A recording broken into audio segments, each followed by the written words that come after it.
with you, too. People were too hard on that Clippers guy, man. I'm telling you. For an 80-year-old white guy, that wasn't that bad. All right?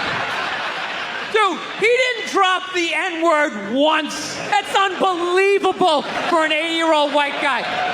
The N-word should have been carpet bombed through that whole tape. He never said it once.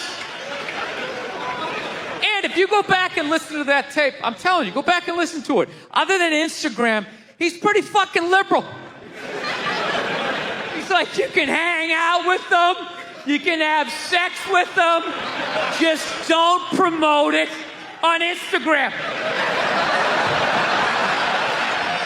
It was the weirdest, most compartmentalized, like, racism I ever heard in my life. Something about Instagram, I didn't get it. Other than that, he was wide open. You can make a snowman with them, go to a water park, rub your bellies together. Just don't promote it on Instagram. Hey, what about Facebook? I don't give a fuck about Facebook. Keep it off of Instagram.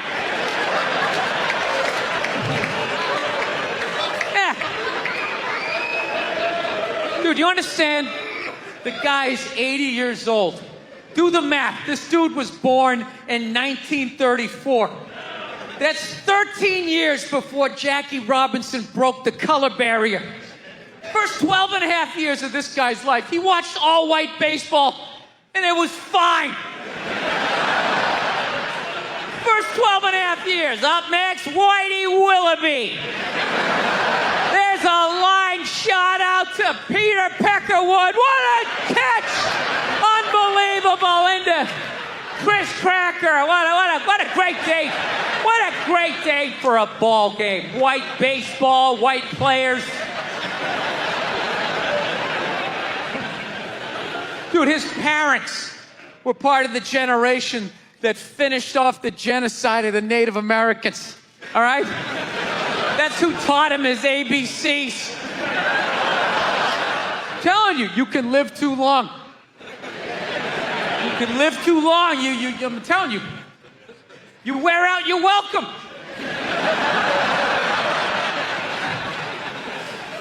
I swear to God, this fucking guy, I bet in the 1940s he was considered like a hippie. You know? Just walking around, hey, you can hang out with them, you can have sex with them, man, you know? His dad's getting all pissed off. Let me tell you something, see? You stay with your own. Hey, you stay with your own.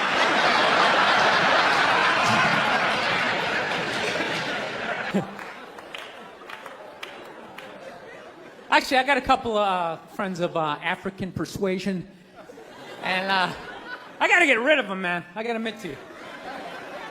I'm finding I'm spending too much money on clothes hanging out with them. Because I gotta like fucking try to keep up with their wardrobe. It's like every time they go out, they got all brand new shit on. All brand new shit. So when I show up with my white version of brand new, which is, I basically, I ironed the shit, right? I ironed it, right? It's new. They just start trashing me. I can't keep up with them, man. They got like fucking 58 pairs of sneakers. Ever notice that shit? Like every color fucking Timberland? And I don't give a shit what fucked up color their shirt is. They got a pair of shoes to match it and a hat. It's like a rule or something. They're the worst. Even when you wear some new shit, there's like some sort of rule that you gotta like space out the amount of time within which like that you wear it.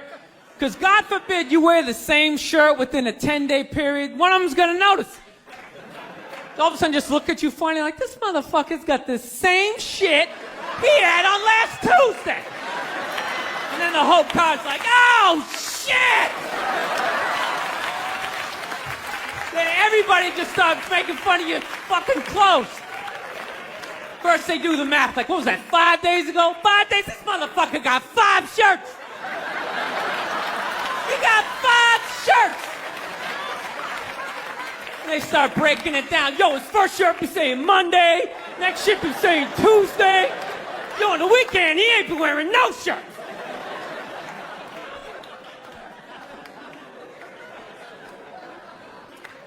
I'll tell you, it's actually funny. You know what? That's actually how I judge black guys now. When I first came to the city, like, all black people scared me. No, I was like the typical white dude from like the suburbs, you know what I mean? Had no frame of reference, you know? So my only frame of reference with black people was like, remember those early 90s gangster rap videos?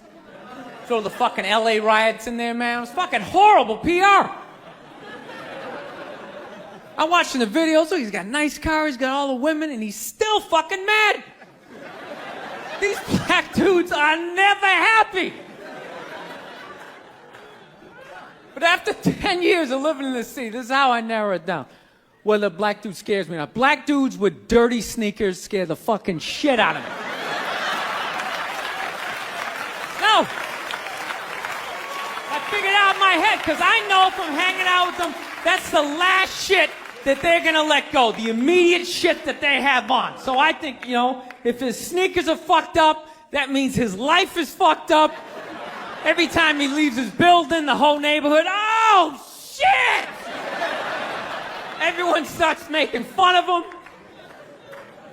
He's on the train in a bad mood. I kind of have this howdy-doody, kind of mug-me kind of face.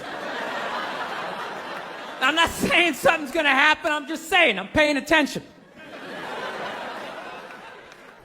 So I've been seeing this girl recently, this black girl, right? She lives up in Harlem, you know, gone out like 3-4 times, you know. First time we hung out in like the Village area in New York, you know, which is sort of like a racially mixed area.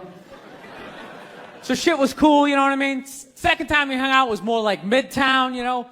Then the third time, she called me at like 3:30 in the morning, and she wanted me to come up to her apartment, right? So it's 3:30 in the morning, she lives in Harlem, I look how I look, so it's a fucking situation.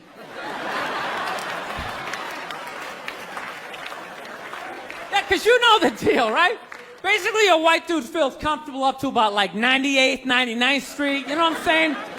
The second the streets start getting into like triple digits, like 100, 101st Street, start getting like a little asthma, like, ah, fuck, it's starting to get a little high up here. You feel that little tightness in your chest? Can you feel that? 106th Street, you're like leaning on shit, like, dude, where'd all the cabs go? How come there's no taxis up here? Dude, what's a bodega? I don't know what that is. Let's get the fuck out of here. So I'm praying to God she's going to tell me to take the subway, get off at like 105th Street, 103rd, you know, which is like the first stop in Harlem where I can still look over my shoulder and see like all the white people like disappearing over the horizon, you know? But she goes, no, man, you want to get on the Uptown 2-3 train, you want to get off at 125th Street. I'm like, God, fuck, 125th Street. Jesus Christ, that's like right in the middle of everything. I'm going to be surrounded on all four sides. I can't fucking do this.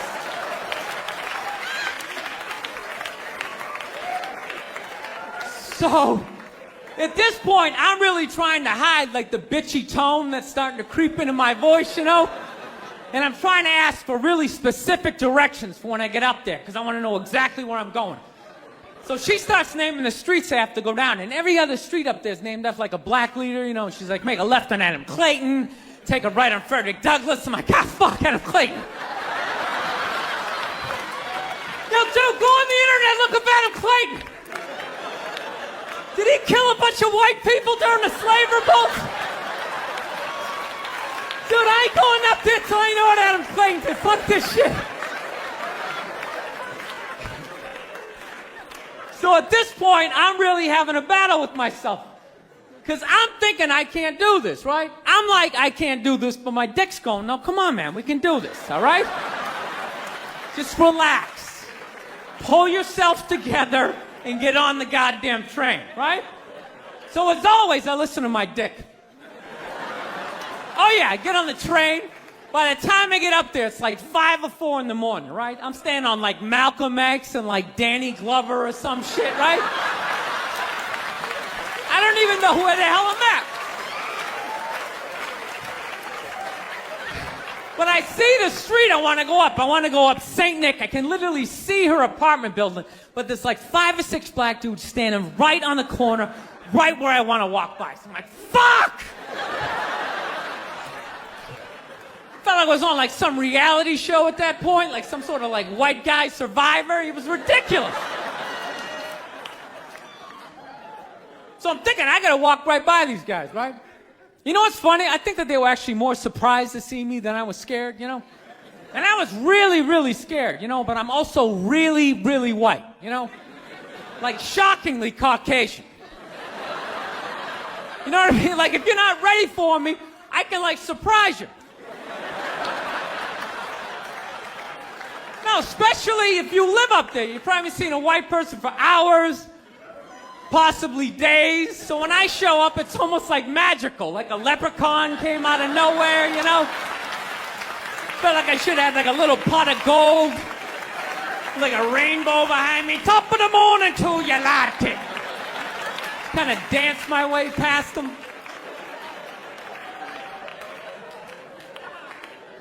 But it's been going all right, you know? Once I get in her apartment, I'm fine, you know? I relax, sit down, you know, watch a hip-hop countdown. Pretend like I know the groups, you know what I mean? It's just getting there that's a fucking pain in the ass.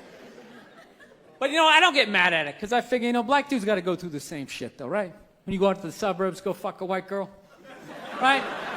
Just that same awful feeling of just leaving your people behind, you know, just less and less of you as you're fucking driving out there.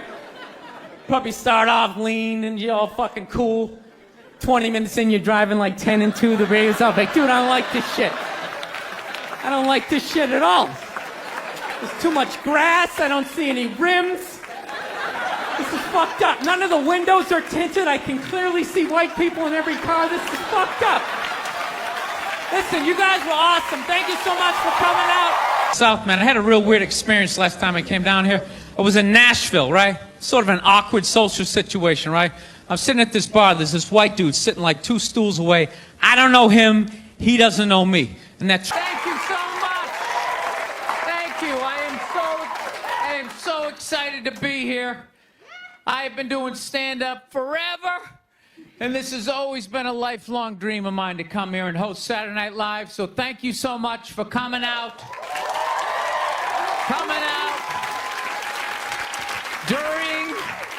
During these difficult times, you guys all look like surgeons with your masks on. Makes me feel comfortable that you're wearing masks. I like people who wear masks. That's good. You're listening to the eggheads. The people we all cheated off of in high school, right? Keep listening to them. And then if you don't wear a mask, that doesn't bug me either, right? Take out your grandparents, you know? Take out your weak cousin with the asthma. I don't care. It's your decision. There's too many people. It's a dream come true. If you're that dumb, and you want to kill your own family members, by all means do it. Stops you from reproducing. It's literally a dream come true. And speaking of dreams come true, did you see Rick Moranis got sucker punched on the Upper West Side? New York is back, baby! New York is back! Yes! We lost our edge there for a minute. City started looking like a giant Bed Bath & Beyond, and then bam! Oh, Ricky took one in the chops. It had to happen. That's what happens when you stick an M&M store in Times Square. All right? The universe has to balance itself. Get the peep shows back in Times Square. Old people can walk safely 40 blocks away. I don't know. I'll probably get canceled for doing that joke, you know? How stupid is that cancel thing? They're literally running out of people to cancel. They're going after dead people now. They're trying to cancel John Wayne. It's like, yeah, dude, God did that 40 years ago. They're all up in arms. They're like, did you hear what he said in that interview in Playboy in 1970? Can you believe that? It's like, yeah. He was born in 1907. That's what these people sounded like. You never talked to your grandparents and brought up the wrong subject? And all of a sudden it went off the rails. Like, oh, Grandma. Just keep making the cookies. Yeah, you don't bring up race or religion with your grandparents. You keep it simple. Anyway, I don't know. I guess my grandparents are older. I don't know. Plowing ahead. Plowing ahead. Let's talk white women here, shall we? Let's talk white women. White women, you're amazing your accomplishments over the last few years. I got to tell you, the way white women somehow hijack the woke movement, generals around the world should be analyzing this. Just to refresh your memory, the woke movement was supposed to be about people of color not getting opportunities, the at-bats that they deserved, finally making that happen. And it was about that for about 8 seconds. And then somehow, white women swung their Gucci-booted feet over the fence of oppression and stuck themselves at the front of the line. I don't know how they did it. I've never heard so much complaining in my life from white women. My life is so hard. With my SUV and my heated seats. You have no idea what it's like to be me. Trashing white guys. The nerve. Where's the camera? The nerve of you white women. Listen, I don't want to speak ill of my bitches here, okay? I know, but let's go back in history here, okay? You guys stood by us toxic white males through centuries of our crimes against humanity. You rolled around in the blood money, and occasionally when you wanted to sneak off and hook up with the black dude, if you got caught, you said it wasn't consensual. Yeah, that's what you did. That's what you did. So why don't you shut up, sit down next to me, and take your talking to?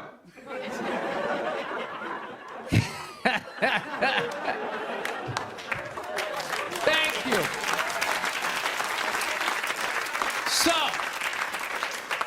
I haven't been in New York for about a year. You know, I was here last year. I was shooting a movie. Had a great time with Judd Apatow, Pete Davidson, and all the guys. Yeah, had a great time. And I hadn't been here in like 13 years, and I immediately noticed how extra crowded the city was. And I was getting all claustrophobic. I'm like, what's going on? How much are people not using safe sex and making all these babies, you know? So I finally walked up to this old New York door guy, and I was just like, dude, what's going on? What's with all these people here?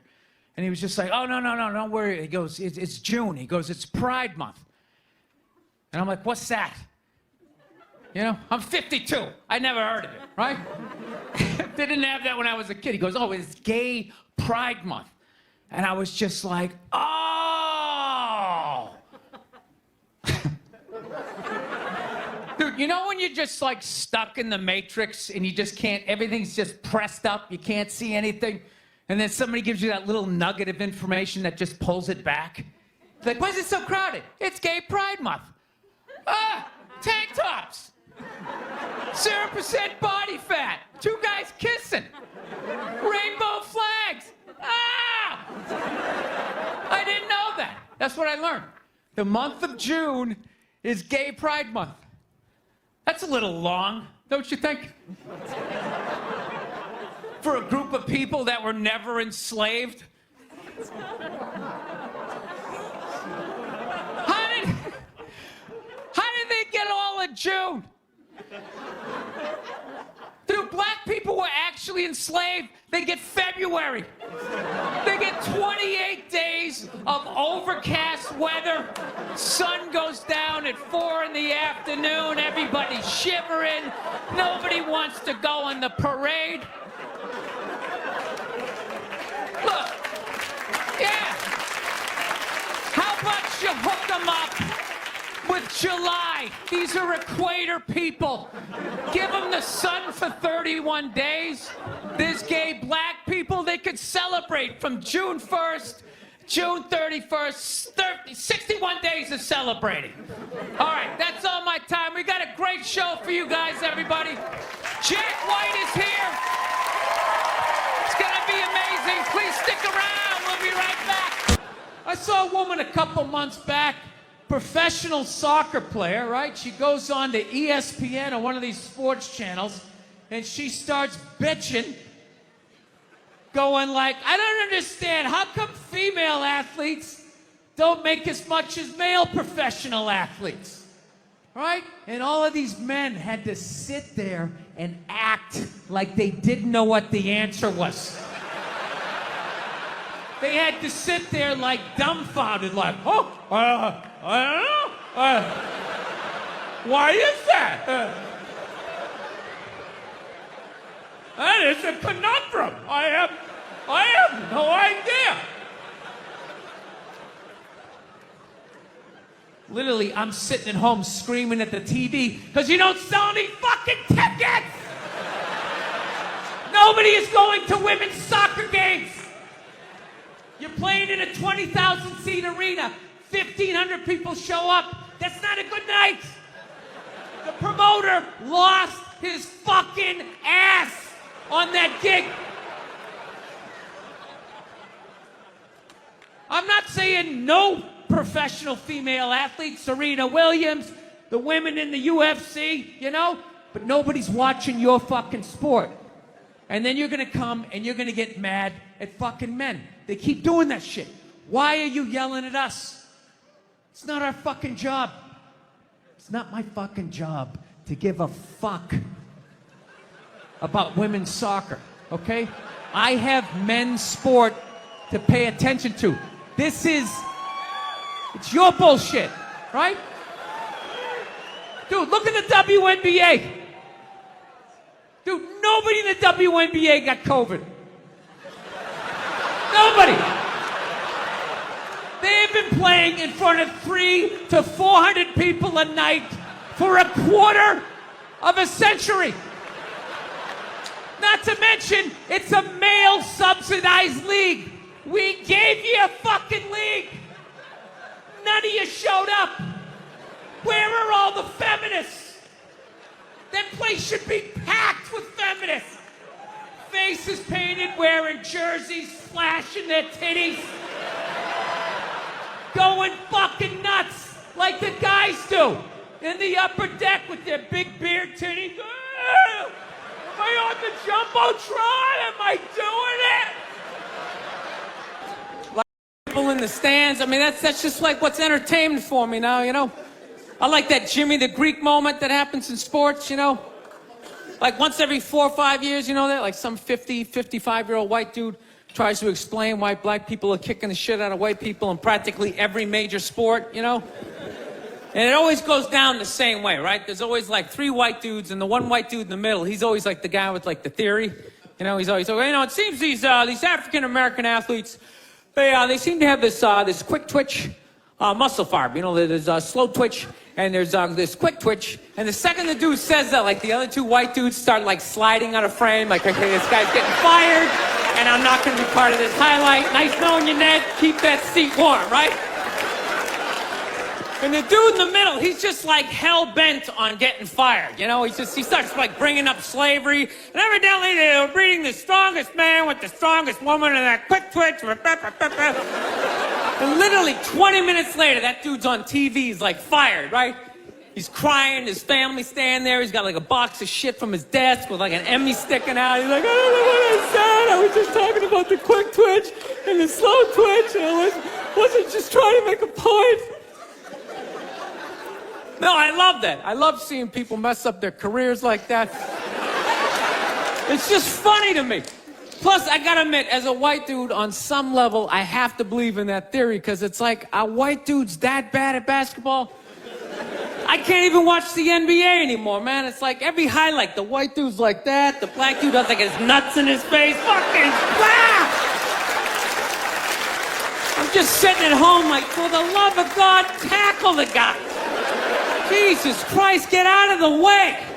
Do you ever get tired of those two nuts flying over your head? You know you're gonna be on Sports Center. Just get out of the way. Dude, I'm telling you, there's gotta be something to that theory. I saw this show one time on runaway slaves. It was one of the most amazing programs I've ever seen in my life. Dude, when you ran away as a slave, you just didn't run to the end of the driveway and be like, fuck that job. Just start walking down the street. Dude, you had to like run through whole states. There's dogs chasing you, you're hurdling shit, you're swimming. Those were the first fucking triathletes. And there was nobody helping them out. There was no dude on the side of the road like, come on, man, 2 more states, you're in Ohio. Suck it up, you're looking good, looking good. Yeah, dude, you were on your own. Is it any wonder? 250, 300 years of that shit, and then I'm gonna D you up in gym class? It ain't happening. I come from hundreds of years of alcoholics. I got like half a liver, you know what I mean? It's just...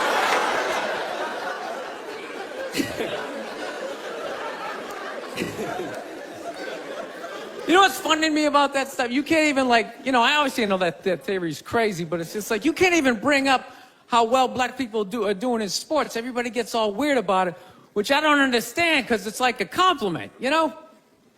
Like, feel how weird it is right now. You know, I just brought that shit up all of a sudden. I'm saying something good, right? I saw a coach get in trouble for that shit. Like, his team was like 0-6 or something. They just couldn't win, and every week the press was just getting on him more and more and more, right? And the dude, he was just like flustered, and he had like a moment of honesty. They were like, why can't you guys win a game? He's like, oh, you know, I don't know, the offense isn't getting it done, you know, defense, you know, too slow, and it just run out. Tell me, we gotta get some more black guys on this team, because I'm telling you, it's just not. And immediately, everybody's like, what? Everyone started freaking out like they had no idea what this dude was talking about. It's like, are you watching Sports Center? Or do you see the Olympics? Like, I love the 100-meter dash, right? There's always like 9 black dudes and that one token white guy in like lane 8. And I'm just sitting there going, come on, man, one time. Just one time, just win the bronze, just do what you gotta do. The white dude always stays with him till like the first turn, then he like fucking blows out his hammy. Those other 8 black dudes are like, where's that white dude the next Olympics? He's like up in the broadcast booth, his career's over. He's like a commentator. Yeah, it's gonna be a great race. Still can't feel my fucking toes, but I'm telling you. No, I don't get it. It's like a compliment. We're saying you're fast. That's a good thing, right? People start all freaking out. Oh, you're acting like that's all we can do. You're saying we can't be scientists. No, we're not. All we're saying is if there was a race to the microscopes, you fuckers would win. We're just saying that you're fast. You get there first. Your lab coat would be flapping in the wind. I'd get there like 3 minutes later, all cramped up. Are you looking at bacteria? No, you go first. You just go first. Jesus Christ. That was a Volvo. The guy ran by a Volvo in street shoes. I've never seen that before in my life. No, I get into those arguments all the time. All the time. Friends of mine will be like, well, how come anytime a black athlete does something, they say it's an athletic move. Anytime a white athlete does it, they say it's an intelligent move. And it's like, well, fair enough, man. It just depends on what you're doing. You know what I mean? It's like, you know, if you read a defense, white or black, that's an intelligent move, right? But if you take off from the foul line, jump over 9 other dudes, and throw the shit down, those other 9 guys aren't standing there like, fuck, why didn't I think of that shit? Here I am dribbling around, guys. That's some superhero shit. She had like a cape flapping in the wind with a big S on your chest.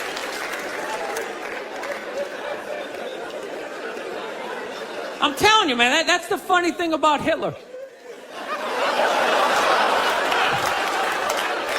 Just let me finish. Let me work my way.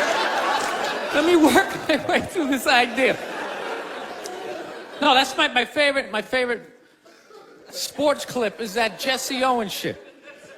I just love it because their whole angle was fucked up. He made Hitler leave in like the third quarter, right? He's putting down his number one finger, just fucking walking out of the stadium. Jesus Christ. Their whole thing was like, we are going to create a superior race. It's like, dude, I think we accidentally already did that. Yeah, we send a select group of people to the gym every day for a couple hundred years. It's paying dividends. They're fucking dunking on us every day. Dude, how quiet was that limo ride home with Hitler? You know what I'm saying? You know he was talking crazy shit when they were on the way there. They were all amped up. We are going to dominate, Sieg Heil, just going off. That whole ride home, they're just sitting there all quiet. You're sitting next to an even angrier than usual Adolf Hitler, trying to make some sort of small talk, like, it is one nice day, isn't it? You know, nice boot. Thank you very much. How are you? How's it going? Yes, nice to be here on such a fun week. I know. I don't want to hear it. I don't watch politics. So, we're going to keep it light. All right? Here we go. All right. Well, I just got over the flu, which is fantastic. You know what I mean? Had it last month. Whenever you have the flu, like COVID, you know, you always lay in bed and you try to like figure out who gave it to you. You know, just going through this Rolodex of people that coughed on you, sniffled near you, walked by an Asian or something. You try to fight it. You like, they say on the internet, that's where all the disease comes from. I know who gave it to me. I sat next to a shoeless cowboy on an airplane. Guy had no socks or shoes on the whole flight. The whole flight, I'm sitting there looking at his dirty Jesus feet. And all I'm thinking is the next pandemic is growing in the bottom of his feet. And all I'm going to be is the next, you know, patient number 2, whatever the next disease is, you know? So, I'll tell you what kills me is I looked at the guy and all I'm thinking is, yeah, like, you know what? God made that guy. You know, and he keeps making that guy. Like one mouth-breathing moron after another. Yet we still go to church on Sunday, and what do? We praise him. When is the constructive criticism coming? Like, dude, when's the last time you made a Gandhi? Somebody empathetic, you know? So, my problem is I didn't get the flu shot, you know? I'm old school. I kind of still do the vaccine thing, you know? I know, some people like it, some people don't, you know? I don't know. It's a weird thing, though. If you get it, what do? You side with the evil pharmaceutical companies. You know, if you don't, then you're aligned with people who don't wear shoes on an airplane. All right, let's get to what you all want to talk about. All right, ladies, you're 0-2 against this guy. 0-2. All right, but you learn more from your losses than your wins. So, let's get into the game tape. All right, ladies, enough with the pantsuit. Okay, it's not working. Stop trying to have respect for yourselves. You don't win the office. Like on policy, you know? You gotta whore it up a little.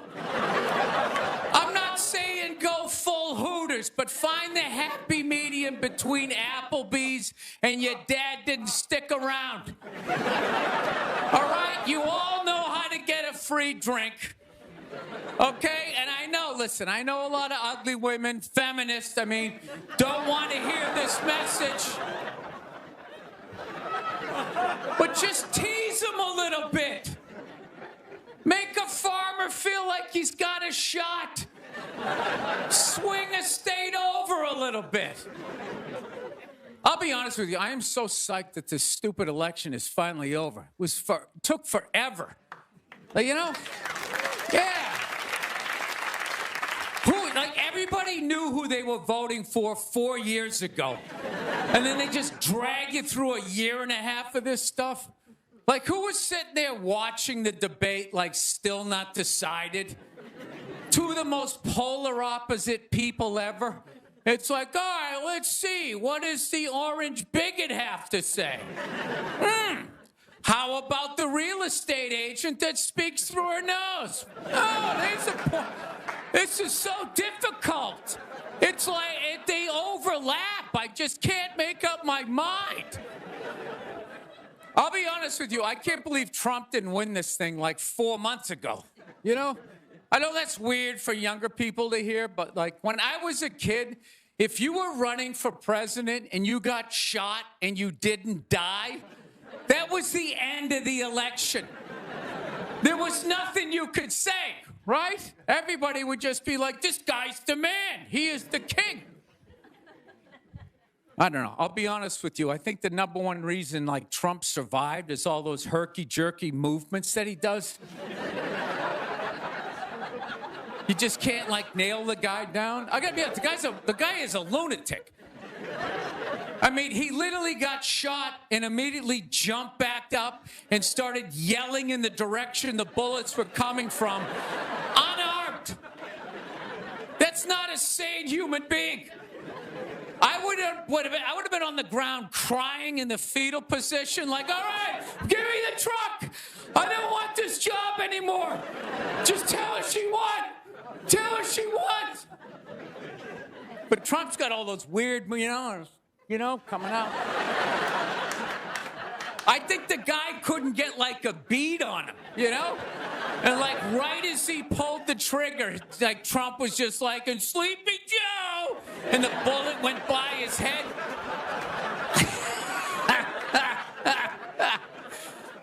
My favorite part of the campaign, though, was when Trump went to McDonald's. Wasn't that amazing? That's the only time I've ever seen that guy truly happy. He was glowing. When he got behind the counter, it was he was behind stage at like Springsteen or something. He's like, oh my God, this is where they make the French fries. And he was sticking a couple of extra in one. He goes, hey, whoever gets this one's gonna be excited. It's oh my God, was that empathy? Of the people, Donald? It's when the Grinch came down the hill, bringing the toys back, and his heart got a little bigger. All right, we'll end on something nice here. I fell asleep the other night. You ever fall asleep watching TV? You leave it on, and you wake up at 3 in the morning, and whatever you're watching makes you feel like you're still dreaming. Yeah, I woke up at 3 in the morning. I swear to God, Shaquille O'Neal was selling me printer ink. Standing there 7 feet tall. Hi, I'm Shaquille O'Neal. Are you paying too much money for your printer ink? Every day, people come up to me and they say, I'm paying too much money for my printer. He's holding a printer. It's the size of a cell phone. People come up to me. I'm paying too much money. And I'm well, I have the solution. Dude, is there no end to that guy's credibility? I thought when he was selling Buicks, that was the end of it. It's laying in that little car, the mid-sized Buick Century. This is the most comfortable car I have ever been in. He's got one foot out one window, the other foot out the other. If I was regular size, this is the car I would buy. It blows my mind. Doesn't he even have $1 billion at this point? It's why are you still working? Take a weekend off, you 9-foot whore. Give somebody else a chance. All right, that's it. We got a great show. Stick around. McGee will be here. We'll see you in a minute. Thank you, thank you. All those feminists are full of shit, because I'm going to tell you right now, someday, there's going to be the first woman president. All right? Which means you don't even know what her fucking platform is, and you automatically cheer. It's got the same genitalia. Fucking, I'm telling you, they're not smart people. Feminists, they're not as smart as they're coming off. I'm telling you. Someday, there's gonna be. By the way, this is gonna be my last show ever. By the time this fucking thing comes out. Someday, there's gonna be the first female president, which means there's gonna be the first male first lady. Right? And you wait, you fucking wait. The first time that dude opens his mouth about some political shit, you watch all these feminists throwing me. You shut the fuck up! You shut the fuck up! It is her time now. It is her time. She was elected, not you. Go pick out some plates, bitch. You are the first lady.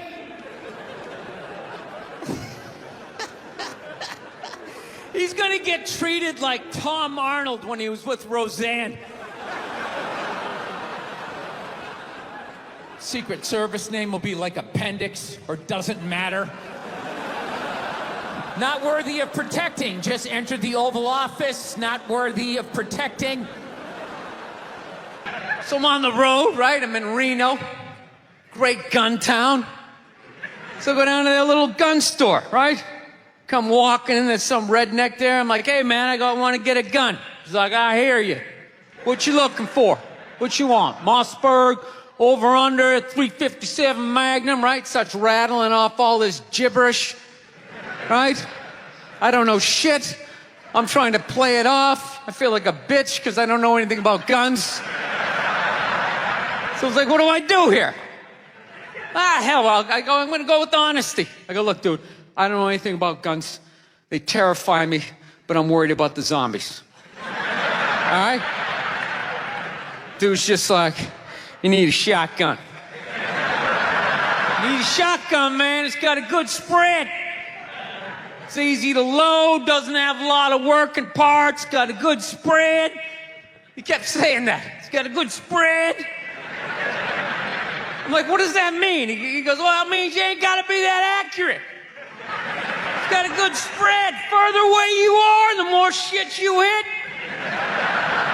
It's got a good spread. In fact, you got a problem over here, you ain't even got to look. You just turn, wow, that's it. You ain't got a problem over here anymore. Anything that was even remotely a problem ain't there anymore. Trust me. And then these people here, they saw what you just did here. You ain't got a problem here either. Feel me? 90 degrees taken care of right there. One shot. These people get smart, flip it over. Wow! That's it. It's got a good spread.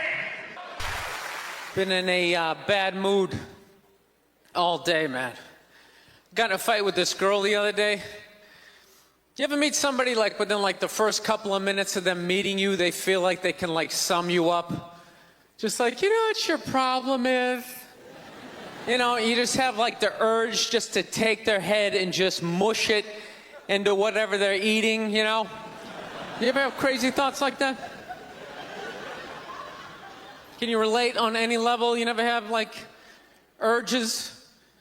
You ever drive down the street and see like 30 people up on the sidewalk and you just think, right? You don't do it. You just think it. That's what separates the psychos from the functioning psychos. Yeah, psychos, they just do it. All right, that's a good idea. They get the wipers going, they make a day out of it, right? But a rational person, you like think it through. You start going, man, if I just leave my hand right here, nobody knows who I am. I move it 2 degrees over here. I'm on the cover of Newsweek.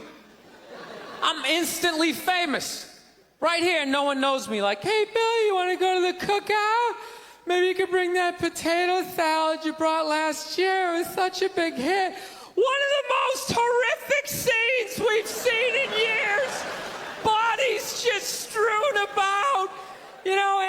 gonna be there. She's still asking for you. You should ask her out. No indication he even tried to stop. Seriously, you're getting older. Put your hands on the dashboard. Put them on the dashboard. You have those? All right.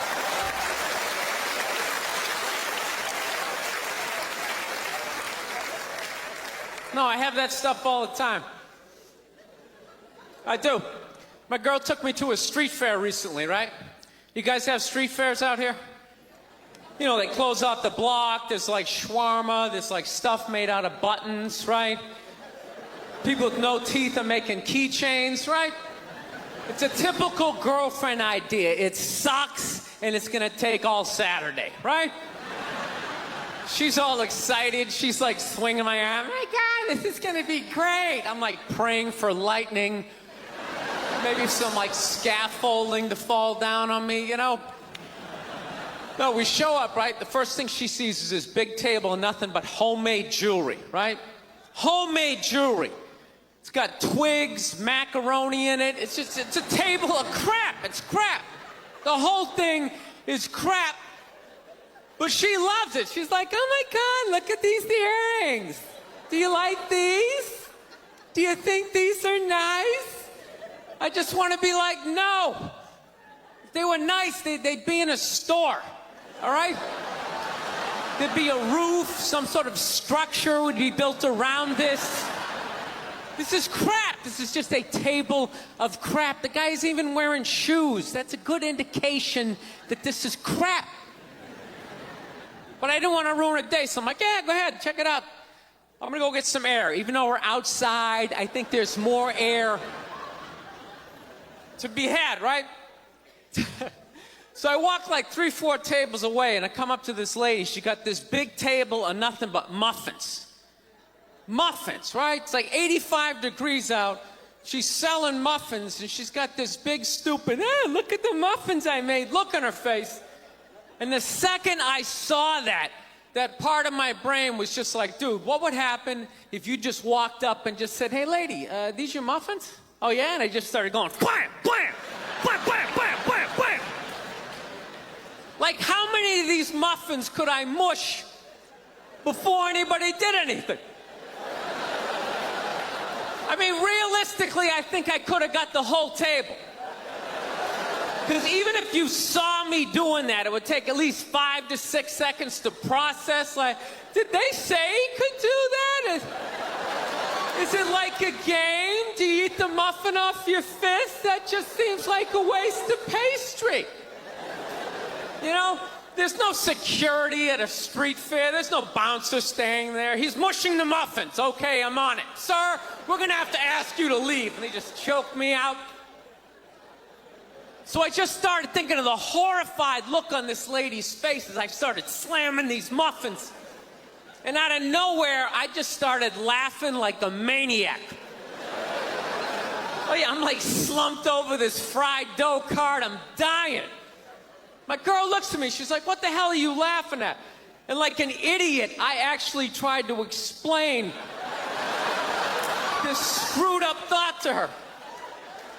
I swear to God, I'm just sitting there like, I was just thinking, what if I started punching the muffins? You know what I mean? I just started punching them.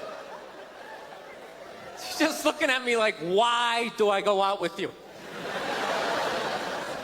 Dude, but I swear to God, if I never broke eye contact the second I started hitting those muffins, that lady, she wouldn't even been able to call for help. I would have been in her head.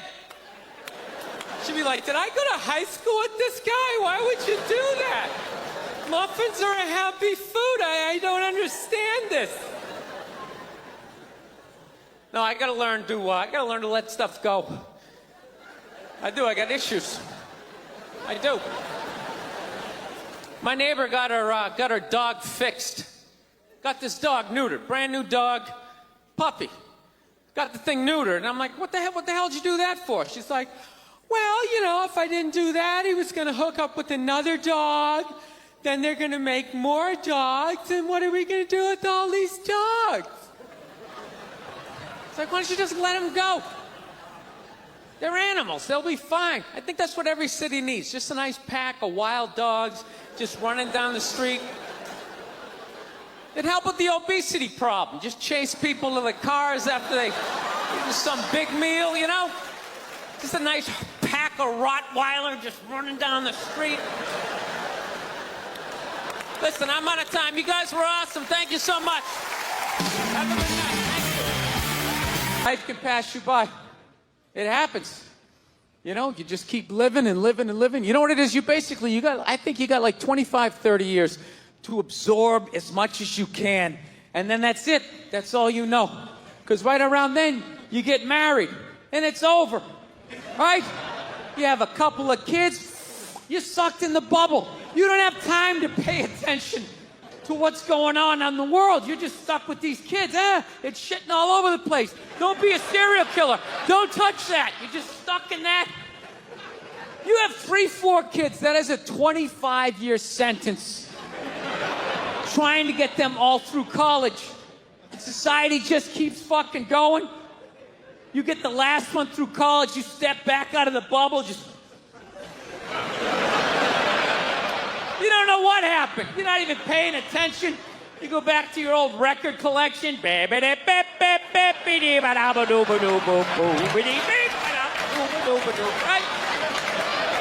Someone sticks a mic in your face, you're gonna get in trouble. Yeah. It's one of the sad things about life. You get old and it passes you by. I feel it passing me by.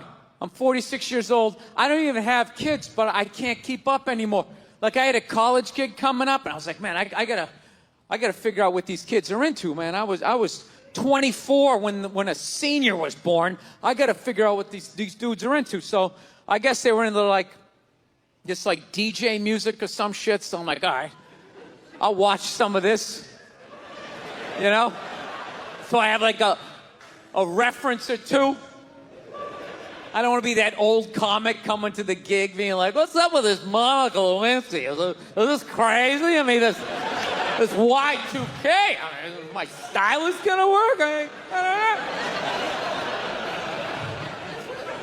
So I put this shit on. Dude, I lasted 90 seconds. 90 seconds. I was open-minded. All right, put it on. 90 seconds later, I'm like this old man. This isn't music. Now, when I was a kid, you dressed like a woman and you sung about the devil. Now that was music. I don't know what it is. I don't know what the fuck is going on. But I think white women started it. It's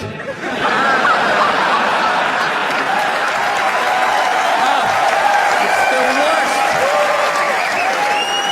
The fucking worst. It's all they do is bitch, moan, and complain. I had no idea how difficult it was to be a white woman in the United States of America.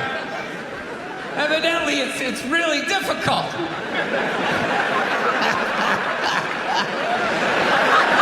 Yeah, they're always bitching. Do you have any idea what it's like to be me? Well, I imagine it would be slightly less awesome than my life.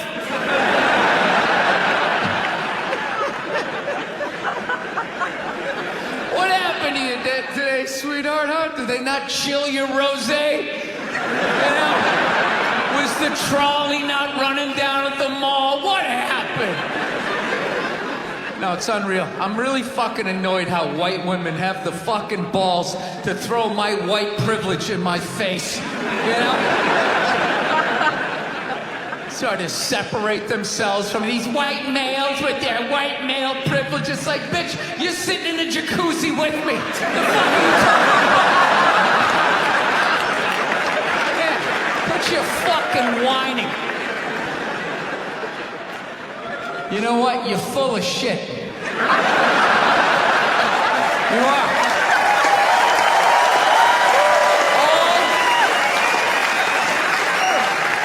Feminists are full of shit, because I'm going to tell you right now, someday there's going to be the first woman president. All right? Which means you don't even know what her fucking platform is, and you automatically cheer. It's good to see tell you.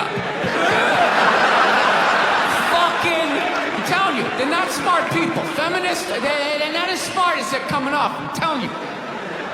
Someday, there's gonna be.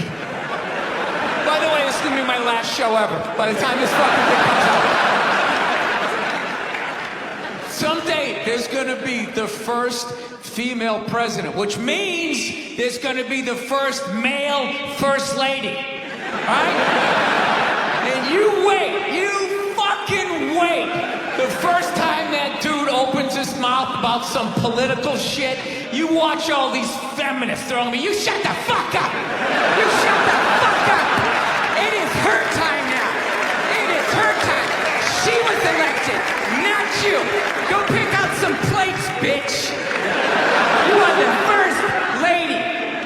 Yeah, I grew up in a very, angry time. You know, you were afraid of your dad's dad. I talked about this shit before, but I'm still working through it, so just bear with me.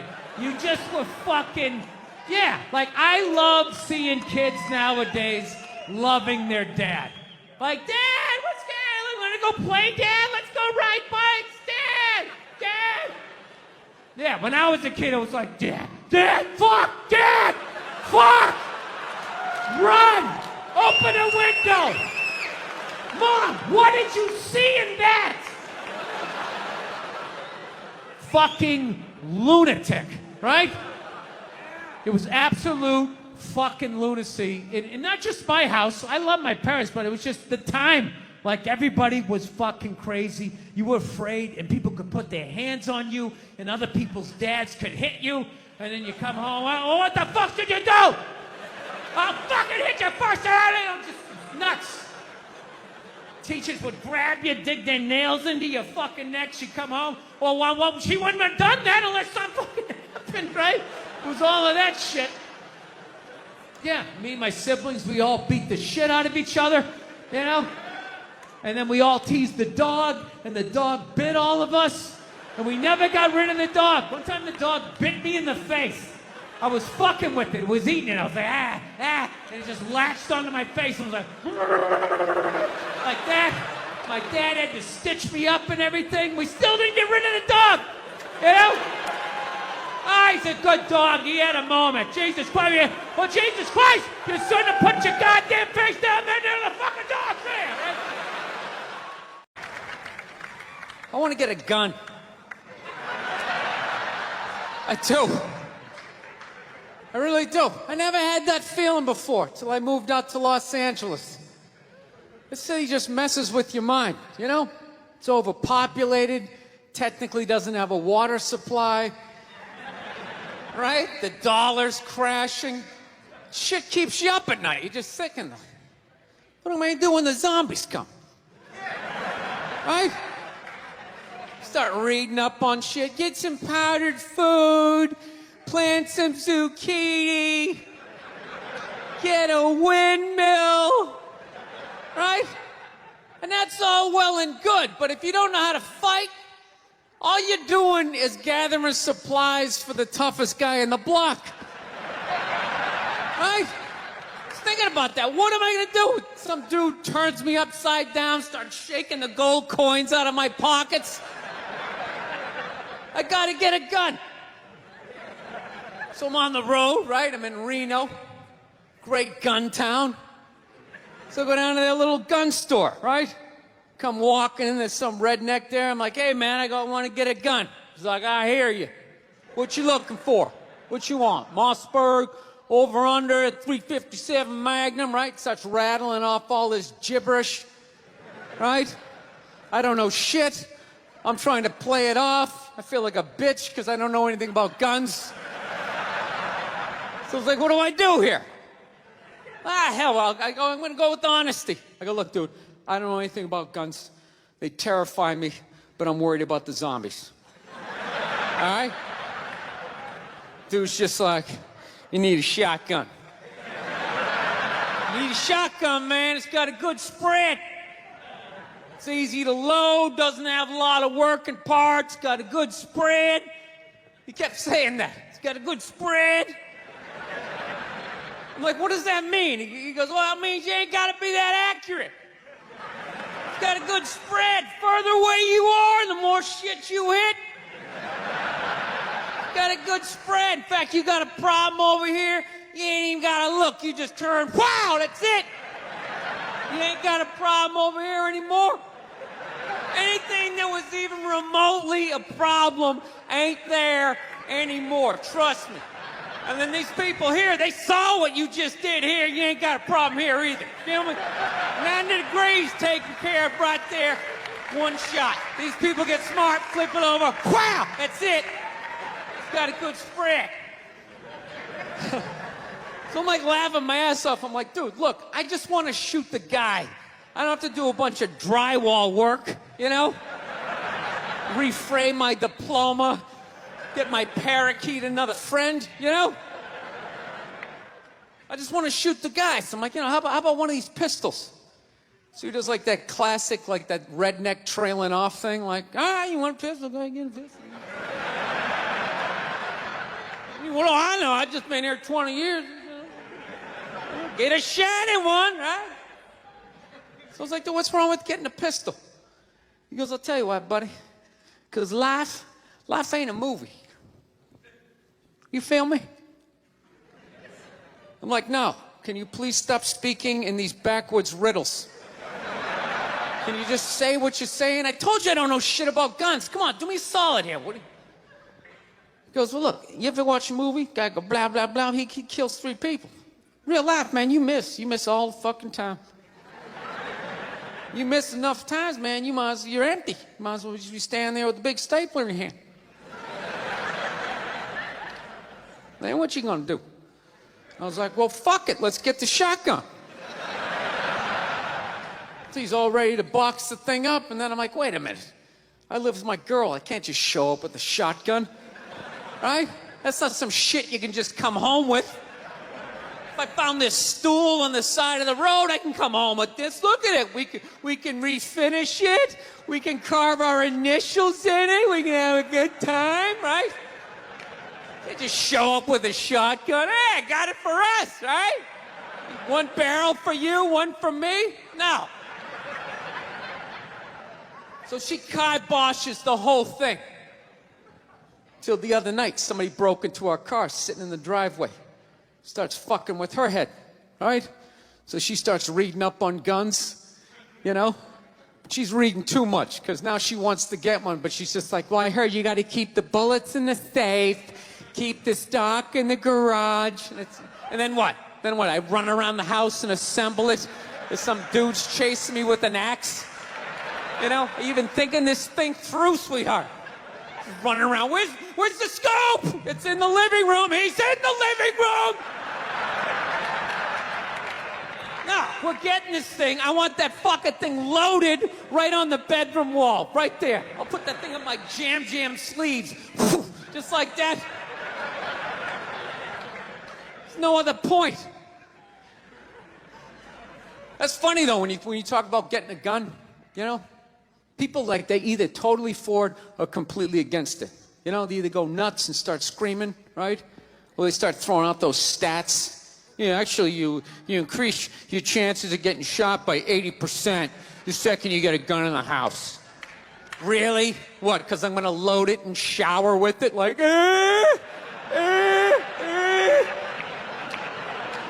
The fuck? I know it's dangerous. You get a pool in your backyard, you immediately increase your odds of drowning in your backyard, right? You couldn't do that before, now you step on a rake, in you go.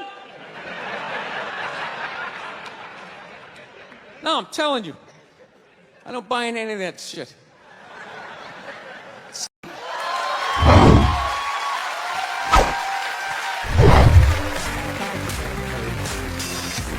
All right, thank you. Thank you very much.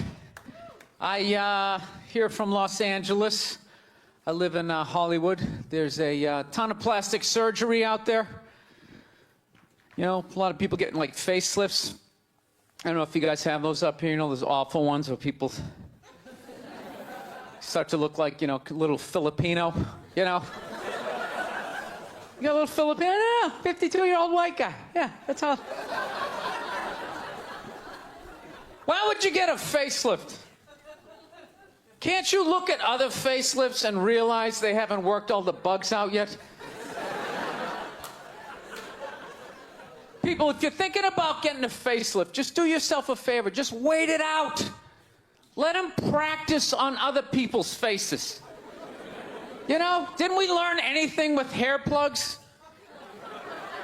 Hair plugs don't look half bad now.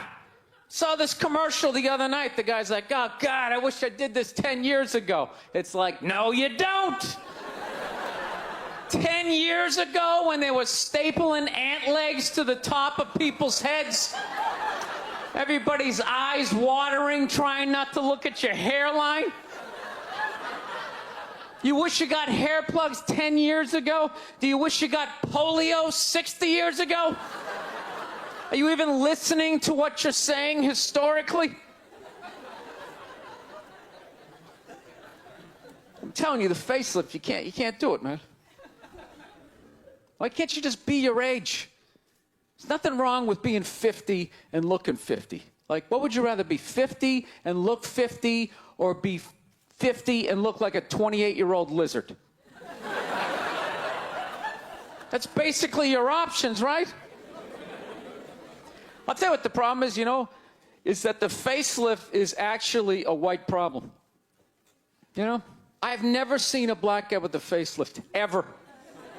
Other than, like, the Jacksons, but they're all out of their minds, right? But I've never seen a black dude with a facelift, ever. Do you know why so many Caucasians get facelifts?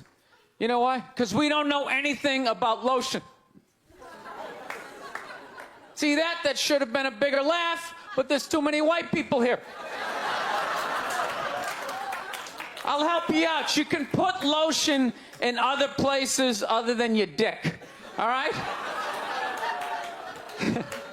If you ever wondered why your dick looks brand new, but your face, you're starting to look like an aging pirate, because you need to increase the circumference of the lotion distribution. No, I'm not judging you. I didn't put lotion on my face the first 33 years of my life. Never put it on. Till one night I was hanging out with this black girl, right? And a couple times during the night she took it out, put it on her elbows, problem areas. I thought she had like a rash or something. Like, what, you got like poison ivy? She goes, no, you get like a little ashy. I went, ashy? She goes, dry skin. I went, oh. I guess that kind of offended her. It's like, oh. She's like, well, white people get ashy too. I was like, yeah, you know, I don't think we do. I've been alive for 33 years. No one has ever said, hey, Bill, you're looking a little ashy. I never even heard that word until you said it. She's like, you're an idiot. Stick out your arm. So I stick out my arm. She just goes, it's like pastry flakes flying off. Track marks. She's like, you see that? That's ashy. What's up? All right. Thought I just got itchy in the winter. See, that's why you got to hang out with everybody. Right there. Oh, there's too much. Seriously. There's too much information in the world. And every group of people misses just a little bit. Like, white people totally missed the lotion seminar. I don't know where we were on that one. We missed that shit the way black people missed the whole register your weapons summit, right? Just never got, really? You're gonna groan that? I'm the only guy who's seen 17 rappers get busted for that shit? Every time I see it, it just blows my mind. It's like, what, do you just want to make an album over the phone? Why would you do that? Is that like the new auto-tune? No, it breaks my heart. Every time I see it, I just think, God, if he just had one white friend. One white friend in his entourage. The dude would have been standing there all dried out, itching like, dude, is that thing registered? Dude, you serious? That's like 3 to 5 mandatory. Get that the fuck out of there. So, thank you.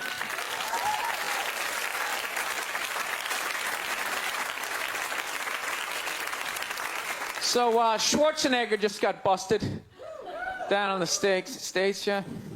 That poor bastard, huh? Jesus Christ, another great man. Another great man brought down by another gold-digging whore. No? You don't think so? You don't think that was a great man? Really? 3 decades of awesome movies? Bangs one made and now you don't like him? Tell you something, that's a great man. He is. First of all, I get why he did it. Why wouldn't he think he could get away with it? Look at his life. Look how he talks. That guy should be unloading trucks in Transylvania. That should have been the height of his success. But because he's a great man, he had the balls to move to America and became famous for lifting weights. I lift weights, no one gives a shit. He stands there, people can't get enough of it. That should have been the height of his success. He says, fuck that, I'm gonna be an actor, despite the fact no one can understand me. Becomes one of the biggest actors of all time. That should have been his height. He says, fuck that, I'm marrying a Kennedy. Bam, he does it. Cherry on top, he becomes governor of a state he can't even pronounce.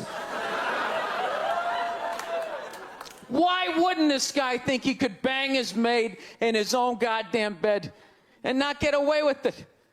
This guy has been in the zone for 4 decades. Give me the rock, I'm feeling it. I had a hit movie with the midget. This is a layup.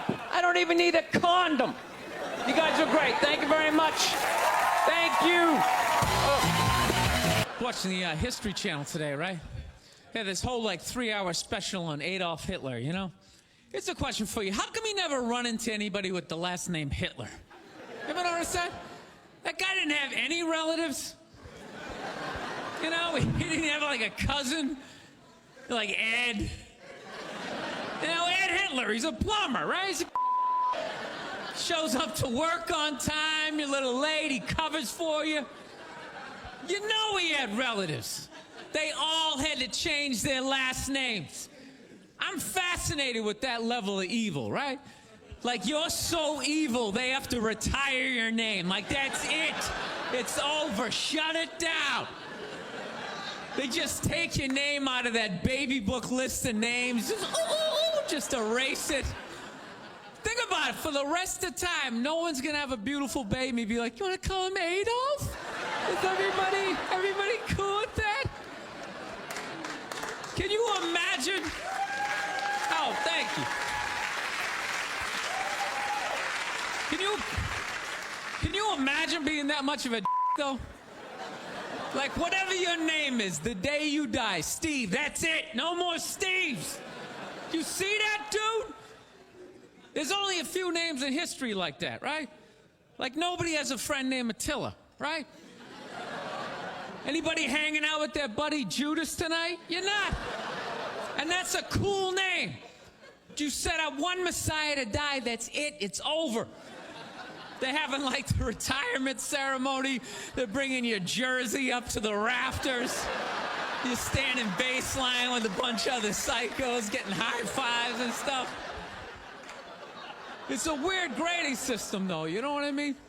Because look at a guy like Jeffrey Dahmer, man. That guy murdered and ate over 30 people. People are still calling their babies Jeffrey. He must have been pissed. It's like, dude, how many people do I gotta eat to get a little damn respect around here? Anybody can kill him, I'm eating him. Ooh, you stabbed him. Fire up the grill. Taking this to a whole nother level. Mustard, he had a moment of honesty. They were like, why can't you guys win a game? He's like, oh, I don't know, the offense isn't getting it done, defense, too slow, and it just run out. Tell me, we gotta get some more black guys on this team, because I'm telling you, it's not. And immediately, everybody's like, what? Listen. Look, if you're being a dick, apologize. But other than that, yeah, go fuck yourself. Yeah. Everybody getting in trouble. Like a bunch of children. I was doing a gig in Dallas, and some waitress wrote on a piece of chalkboard. She goes, "We like our beer the way we like our violence. Domestic." All right? Yeah, I gotta tell you something. That's a great fucking joke. There is zero fat on that. You need every word of that joke. You take one word out, it doesn't work. It's a perfect joke. So whatever, nobody gives a shit. One person comes in, they don't like it. They ask the manager to take it down. He's just like, hey, that's our sense of humor here. Have a beer, go fuck yourself. That's what we're doing. So she takes a picture of it, she puts it up on Facebook, and all of a sudden people start complaining, and they fired the manager and the waitress because of that. Yeah. Like, I don't understand. Like, what do they think's gonna happen if somebody reads that joke? Like, you're some guy who would never hit a woman, Would never hit a woman. You can't hit women. You can't. You honestly cannot. You ever see how they fall? They fall like toddlers, It's like they never fell in their life. They never put their hands out. It's horrific to watch. You can't hit them, right? So what are you telling me? You're telling me someone who never hit a woman is gonna come walking in, read that joke, just be like, wait a minute.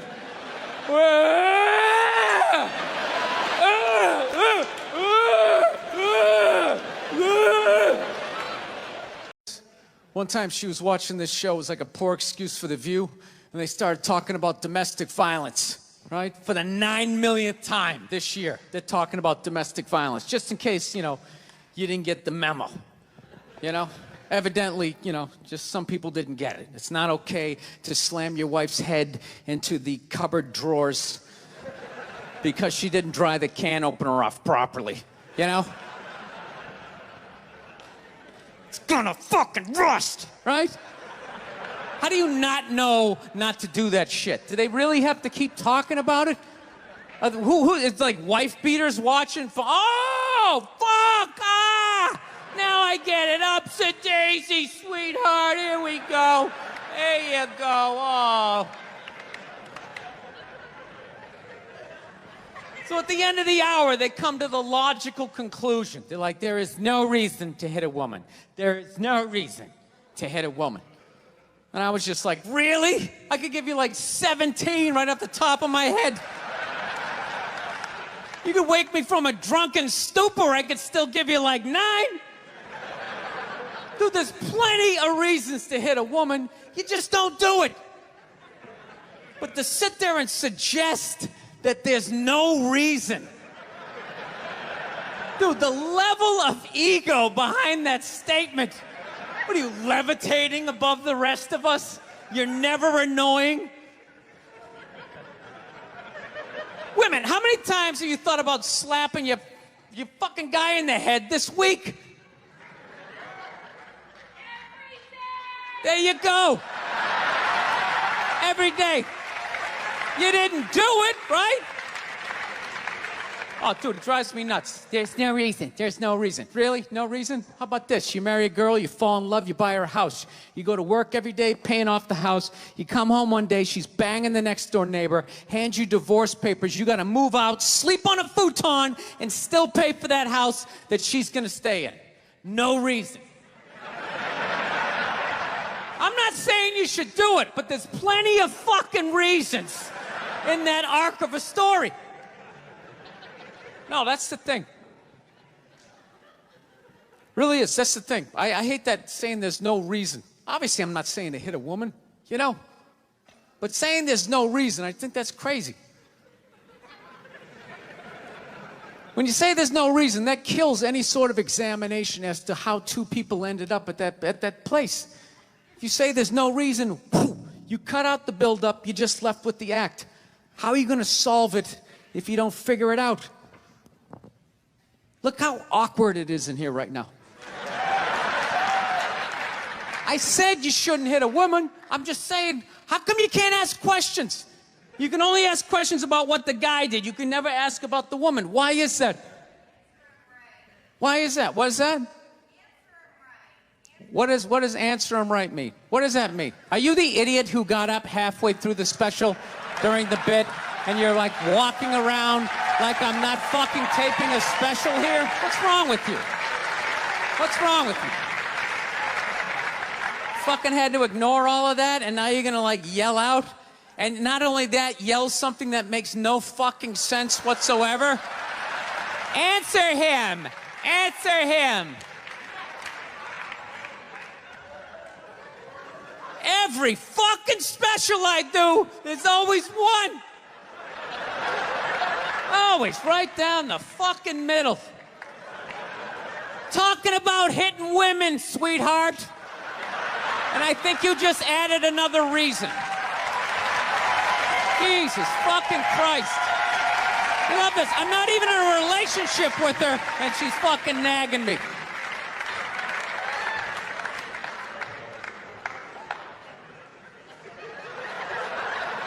Fucking unbelievable.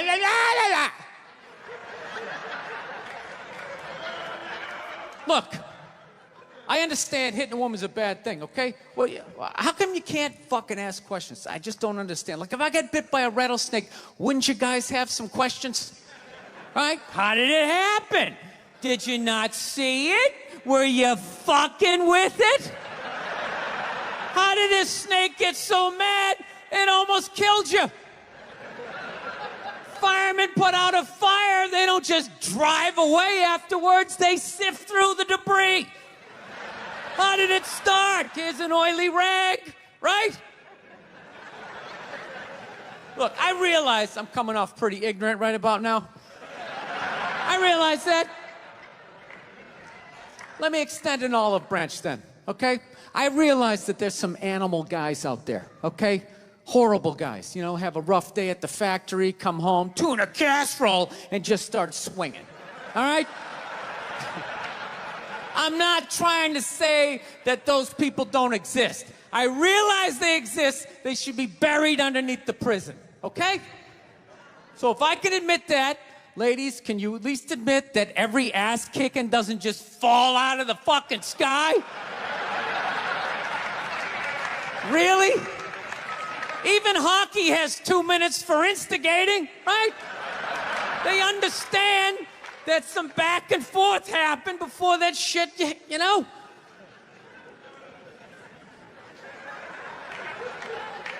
You know what it is? It's every case is handled like that Rihanna one, where they just say, the guy's a piece of shit, fuck this guy, blah, blah, blah, send him to jail, and then they never ask anything about that. You know, I'm not saying he should have done it, but I'm just saying.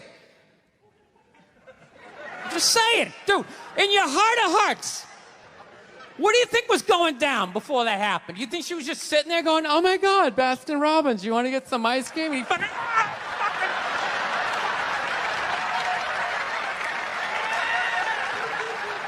you know? Or do you think maybe they were having some epic end of the relationship fight and some crazy shit was being said? Maybe she was screaming in his ears some crazy female shit like, go fuck all your friends, I don't give a fuck! Maybe that's why I sell more albums than you, motherfucker! Right? To be fair, she could have just been sitting there going, I need a tissue. Do you keep those in the glove box? Oh my God, I'll bring my own! I'll bring my own!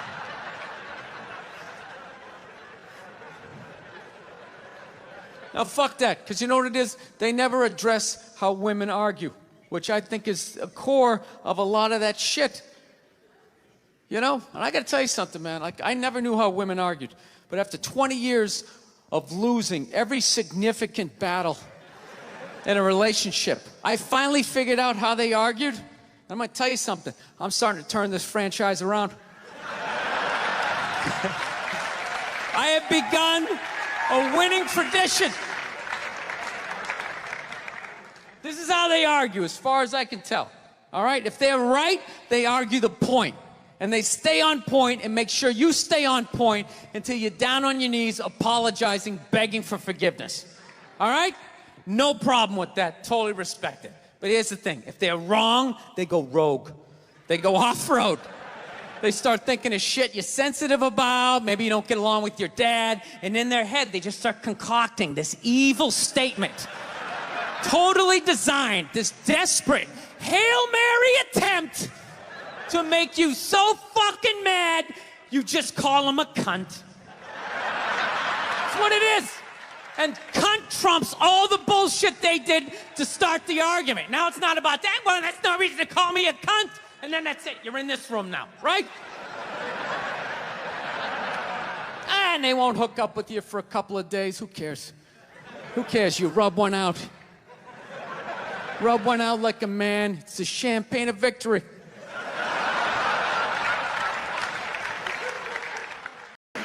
McDonald's exists for two reasons, okay? It's for drunk people and it's for children, all right? That's what this thing is. You know, you're in your car, your kids won't shut the hell up, you go to the drive-thru. You go to the drive-thru, you get a couple of poison burgers, you throw it down their throats. Their little systems can't handle it. They start nodding off. And you're up front, you're bigger, you can handle a bigger dose of poison, you know what I mean? Pop in your Def Leppard cassette, you have a little moment for yourself. Yeah, that's what it's for. It's for your kids, and it's for drunk people. Like, how many times have you driven out to a bar going, I'm just gonna have one, all of a sudden you had like 11, right? And you're hammered, and you're thinking, but you're responsible. You're drunk, but you're responsible. You're like, God damn it, I drove my car here tonight. God damn it, I'm driving it home, all right? I'm not gonna burden this place of business by taking up a parking space in this completely empty parking lot for the next 6 hours. I am not advocating drinking and driving, but I will tell you, there's nothing better than when all your friends and family know you're hammered. There's nothing better than that walk to the car. It's incredible. Women are screaming, people tearing at your clothes. You feel like you're in the Beatles. Oh my God, no! Stop! And you're like, no autographs! I'm sorry, I have to go! I'll be back! Get him off me! No, I took mushrooms back in February for the first time ever. You know?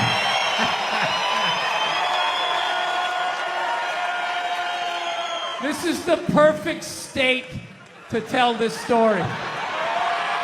You guys should literally you should have mushrooms on your fucking license plate. All right, so here's the deal. I never fucked with anything like that. I was always a booze guy. I was a booze guy, you know. All right, relax, everybody. I always get nervous when I get white guys going like, yeah, all right, woo, build the wall. I'm fucking around. Relax. It's frightening to listen to, but that's what being a guy is. You're not allowed to have emotions. So that's all of that shit comes out when you drink. Do something dumb so I don't feel stupid.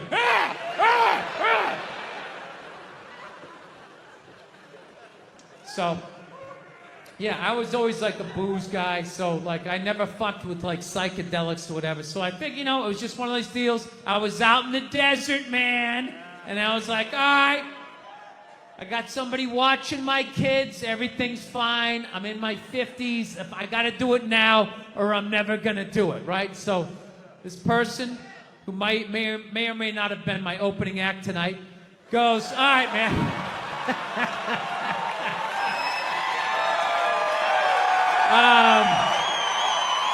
He's a good man. He says to me, he goes, all right. He goes, okay, just take like, it's always just like, all right. So, like, how fucked up do you want to get, all right? And there's always like a square, and it's like, okay, don't eat the whole square. Just like bite one corner, lick the other one, and then rub the other one and let it absorb in your face or whatever. So I'm like, all right. He goes, how far into it do you want to go? I go, I just want to trip a little bit, nothing fucking crazy. So he goes, fine. So I eat just a little bit. So I get a little nauseous or whatever. At first it feels like I ate some weed, but then all of a sudden, like I notice shit that's not alive looks like it's breathing, right? Like the refrigerator looked like it just did a lap around the house. It's kind of... Nothing threatening, you know? It's just like, you know, it needed it, you know?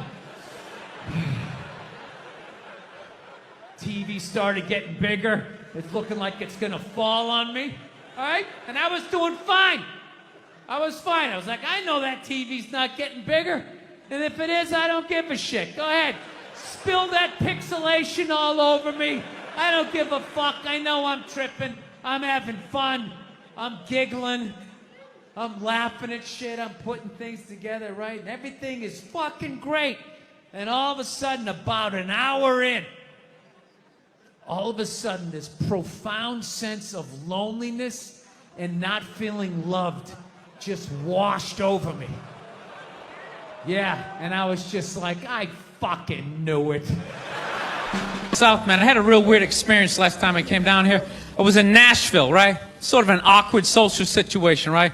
I'm sitting at this bar. There's this white dude sitting like 2 stools away. I don't know him.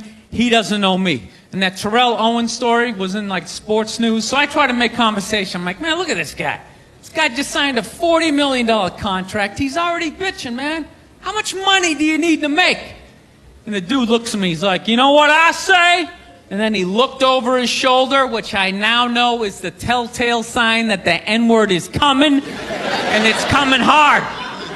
Oh yeah, it's not going to be pronounced with the A, it's going to be with the R. And he hit the R, he like stuck the landing. There was like a dismount, Klan members high-fiving in the background, like doing the wave. Just out of nowhere. So now immediately I'm looking over my shoulder like, dude, what the hell are you doing? You know what I mean? I'm waiting for like this hail of black fists to come raining down on top of me. I hate when people do stuff like that. That dude made me part of like a potential ass kicking that I had nothing to do with. You don't do shit like that. He just had that word, hot potato, just threw it in my lap. Trying to pass it down to the next white dude. I hate when people do that, man. You know, it's like, dude, feel me out first. Ask some questions. Do you like to fish? Have you ever fucked your sister, right? I start rattling off answers, then you go old school. You give me a pamphlet, you tell me about your militia. Don't just dive into it. That dude was one of the angriest people I ever met. I should have known that word was coming, because he was just watching Terrell, right? And anytime I would bring up, look at man, that guy's talking trash, he would just like flip out. He won't shut up! You know, those people get like so mad they're not even looking at you. Their eyes are up. You just shut up and play the game! You know what's funny? I don't even like Terrell, but now I love the guy. Because every time I see him talking trash, I know this idiot in Nashville is just losing his mind, like kicking over his kitchen TV. Shut the fuck up!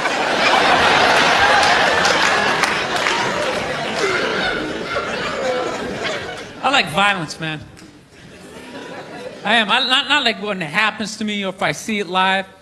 I like watching it on TV, you know? Watching people, you know, get attacked by animals. Just get blasted in the face or something, you know? Like, I'm a huge sports fan. You know what my favorite, like, moment of, like, the last year was in sports? That Detroit Piston, Indiana Pacer bench clearing brawl. Wasn't that great? That was one of the greatest things I've ever seen. I was so confused when I watched ESPN that day. They were like, that was absolutely disgraceful. Basketball fans, they just must be. I'm sitting there looking like, I'm a basketball fan. I loved it. I thoroughly enjoyed watching out-of-shape civilians get the shit kicked out of them by professional athletes. It was fascinating. And I think as sports fans, we kind of had it coming, right? Because how many times you gone to a game, right? You got a little too drunk. You started screaming at some dude on the field who could clearly kick the shit out of you, right? If you saw him in the parking lot, you'd be like, hey, can you sign my stamp collection? I think you're awesome. You get in the game, you're all drunk. You're like, you suck, buddy! You're a piece of shit! And they're always calling him up. Come on up here! No, come on up here! Well, they came up there. They did, and they kicked the shit out of everybody. It was great. It was like a cartoon. You're like beating up whole rows of people at once, like. I loved every second. I love how Ron Artest punched the wrong guy. Wasn't that great? He taught that dude a valuable lesson in life. When shit goes down, you don't just stand there like you're watching a movie like, wow, it's coming right at me. Must be in 3D or something. That was a 5'6", 110-pound white dude, had an angry 6'10" black dude running right at him. That had to have been in his top 3 nightmares all time. Right behind getting his dick cut off and being lit on fire. And he just stood there. He's like trying to explain himself. Well, I still have the liquid in my cup, so there's no way I could have. He's an idiot. Think about the kinds of people that take a cruise. These aren't forward thinkers. These aren't seekers. They're not pivotal to our survival. You ever hear somebody coming back from a cruise? It's one of the worst stories you're ever gonna hear. Because they don't do shit. They don't want to travel to another country, interact with the new culture, try to figure out the train system or the money. All they want to do is just sit on a fucking boat. Just drinking, that's all they want to do. All right? Worst story you'll ever hear. Hey, how was your cruise? Oh, it was great.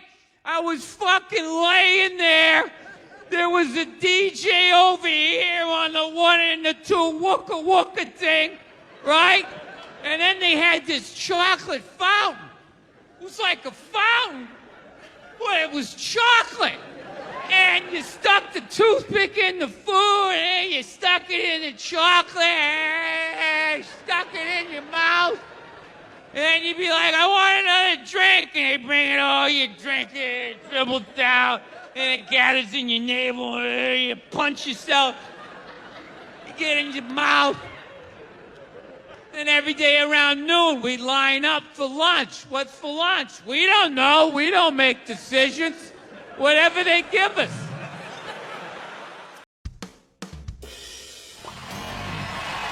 All right, thank you. Thank you very much. How are you? Please be seated. Good evening. Thank you. Welcome. Welcome to this lovely theater here in downtown Montreal. It's unbelievable. Can't understand you. Female voice does not travel well. I don't know what it is. Up close or in a whisper can make your dick hard, but beyond 10 feet, it just sounds like a couple of birds fighting over a French fry or something, you know?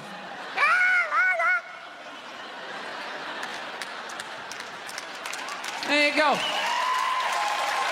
That's how we start. Somebody's coming out of the gate. I'm sick of Obama's wife. Yeah. Just running her. This isn't some Democrat, Republican shit. This is just in general. Just running her yap. It's just like, shut up. You know? You weren't elected. You know, your husband isn't running a lemonade stand. He's running the country. No, generally speaking, first ladies, they've been out of line for a good 25, 30 years. They think for some reason that their husband has the job, that now they should be chiming in like they know some shit. You know? Dude, if you had a leak at your house and you called the plumber, and the plumber comes in and he starts fixing it, what would you do if 5 seconds later his wife, who isn't a plumber, comes walking in? Well, I think we should route it over here. It's like, shut up!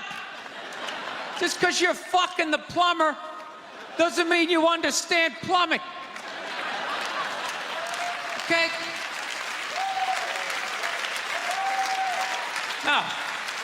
This is all like my fears, because they're trying to tell us down south here that like they're starting to like gear up for Hillary Clinton to be running for president, saying like, I think that would be a good thing. Yeah, people clapping. What is that based on? Based on what? I don't get how she became a senator.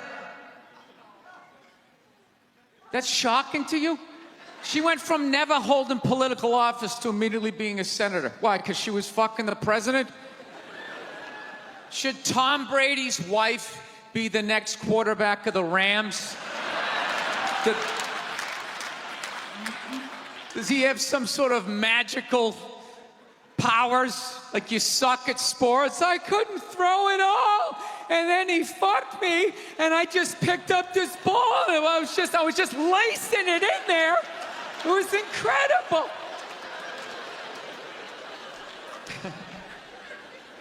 Dude, it all started with Nancy Reagan. That's where it first went off the rails, you know?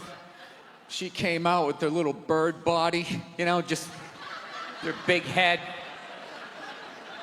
Just came walking out, say no to drugs, and people off your heroin, say no to that. She just walked back. Hillary had her stupid health care plan.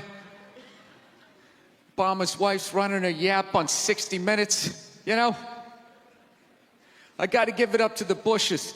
They had their women in line. They did. Barbara never said shit. She smiled every once in a while. She threw something in there. George W.'s wife, I don't even know her name. This dude was in office for 8 years. I don't even know her fucking name. What's it, like Beth or Paige or something like that? He had her on lockdown. Going out there tonight, I'm giving a speech. And when I say something and they laugh, you're gonna nod. You're gonna smile, and you're gonna nod that head.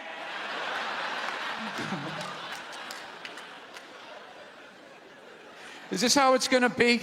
Really? Do you think like me saying this is somehow gonna affect? She's still gonna win.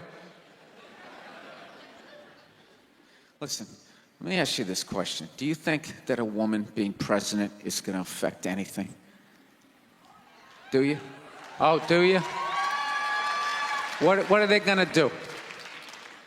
What are they gonna do? What the fuck is she gonna do? Do you know what the president makes? The president makes $400,000 a year. That's it. He's supposed to keep bankers in line that get like $100 million bonuses. I'll tell you, if you really want, nothing's gonna change, okay? Black, white, dick, or clam. It doesn't make a bit of difference. Nothing is gonna change until somebody's got the balls to start a group, go over the wall of one of these gated communities, and you start slitting some throats. And not just random throats, the right throats. You gotta climb up a tree, be up there with your scope, knowing that in 11 fucking minutes your life is gonna end, right? And take out many of those people as you can. Yeah. Other than that, it's just gonna be a pair of tits saying the same shit to you. I'm staying in a hotel, everybody.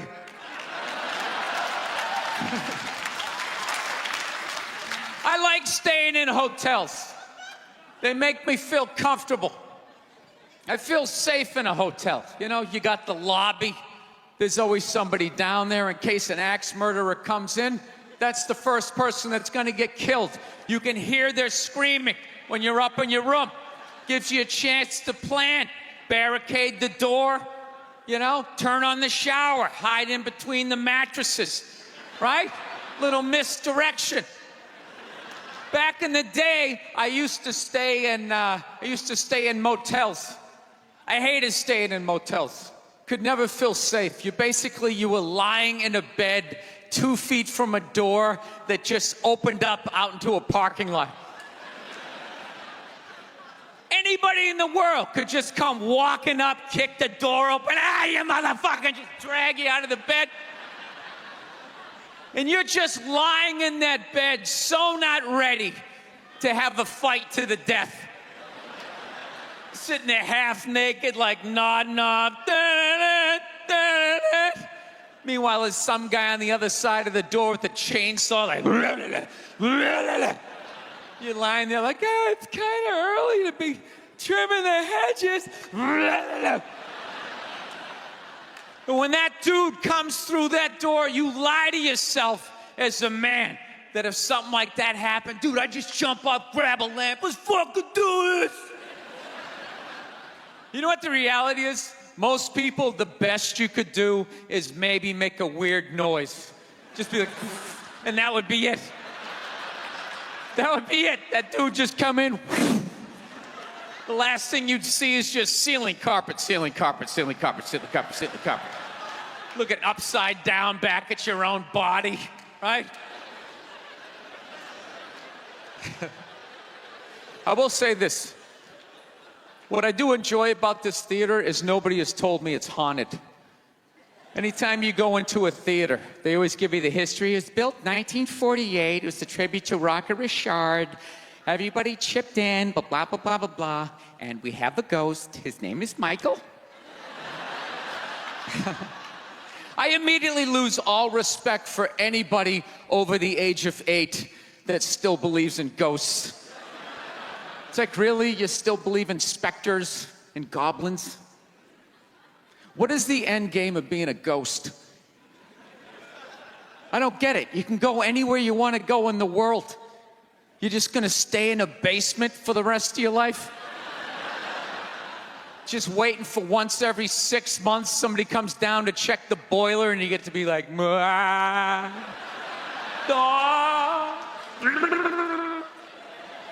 wouldn't you go somewhere? Dude, I'd fly right to Washington, D.C., fly right into the CIA building, just start sitting in on meetings. Like, these guys are out of their fucking minds. Fly to the Super Bowl, go right into the huddle. I always wondered what they talked about.